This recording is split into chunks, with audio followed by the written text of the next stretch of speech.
Hi friends, ഞാൻ Das. Welcome to my YouTube channel. കർക്കിടക മാസത്തിൽ ഏറ്റവും കൂടുതൽ പറഞ്ഞു കേൾക്കുന്ന പേരാണ് ദശപുഷ്പങ്ങൾ എന്നുള്ളത്. അപ്പോൾ ഏതൊക്കെയാണ് ദശപുഷ്പങ്ങൾ എന്നുള്ളത് നോക്കാം. കഞ്ഞുണ്ണിയാണ് നിങ്ങൾ കാണുന്നത്. പല സ്ഥലത്തും കയ്യോന്നി എന്ന പേര് പറയും. അടുത്തത് മുയൽ ചെവിയനാണ്. പിന്നെയുള്ളത് വിഷ്ണുക്രാന്തി എന്ന് പറയും.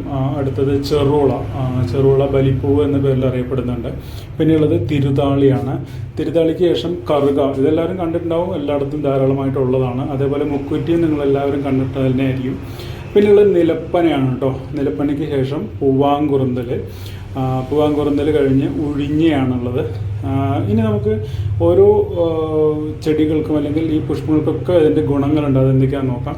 പൂവാങ്കുറുന്തൽ ശരീരതാപം കുറയ്ക്കും, ജ്വരം ശമിക്കും, മൂത്രതടസ്സം മാറും, മൂത്രം അധികമായി പോകുന്നതിനാൽ ശരീരത്തിലെ നീര് കുറയും. അതേപോലെ തേളിൻ്റെ വിഷം ശമിപ്പിക്കാനുള്ള കഴിവും പൂവാങ്കുറുന്തലിനുണ്ട് കേട്ടോ.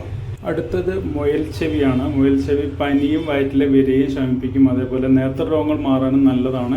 കണ്ണിന് കുളിർമ നൽകും. രക്തം പോകുന്ന അർശസ് ശമിപ്പിക്കാനുള്ള കഴിവുണ്ട്. അടുത്തത് കഞ്ഞുണ്ണി.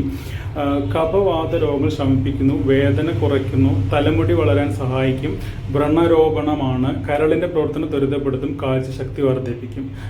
പിന്നെ നിലപ്പനെ കുറിച്ച് നമ്മൾ കൂടുതലായിട്ടുള്ളൊരു വീഡിയോ വിശദമായിട്ട് ചെയ്തിട്ടുണ്ട്. അതിൻ്റെ ഒരു ലിങ്ക് മുകളിൽ വരും, അത് കയറി കാണുക.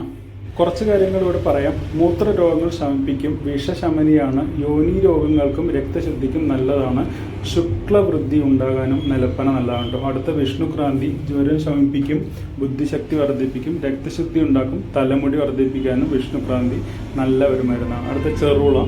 മൂത്രാശയക്കല്ലിനെ ക്രമേണയായി ദ്രവിപ്പിച്ച് കളയും, ഗർഭകാലത്തുണ്ടാകുന്ന രക്തസ്രാവം ശമിപ്പിക്കും, കൃമിനാശത്തിനും ജ്വരത്തിനും പ്രതിവിധിയാണ് കേട്ടോ. പിന്നെയുള്ളത് തിരുതാളി.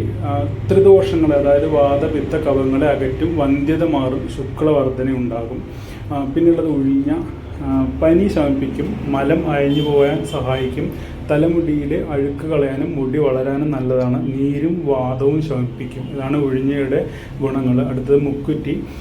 വയറിളക്കം മാറും, വ്രണരോപണമാണ്, ചുമ, കഫം ഇവ ശമിപ്പിക്കും. കടന്നൽ കുത്തിയാൽ മുക്കുറ്റി അരച്ച് വെണ്ണ ചേർത്ത് പുരട്ടിയാൽ വേദനയും അതുകൊണ്ടുണ്ടാകുന്ന മറ്റ് അസ്വസ്ഥതകളും മാറും. നമ്മളിപ്പോൾ ഇവിടെ ഈ പറഞ്ഞതെല്ലാം ഈ പുഷ്പങ്ങളുടെ ഗുണങ്ങളാണ്. ഇതെങ്ങനെയാണ് ഉപയോഗിക്കേണ്ടത് എന്നുള്ളത് വിശദമായിട്ട് പഠിച്ചതിന് ശേഷം മാത്രം ചെയ്യേണ്ടതാണ് കേട്ടോ.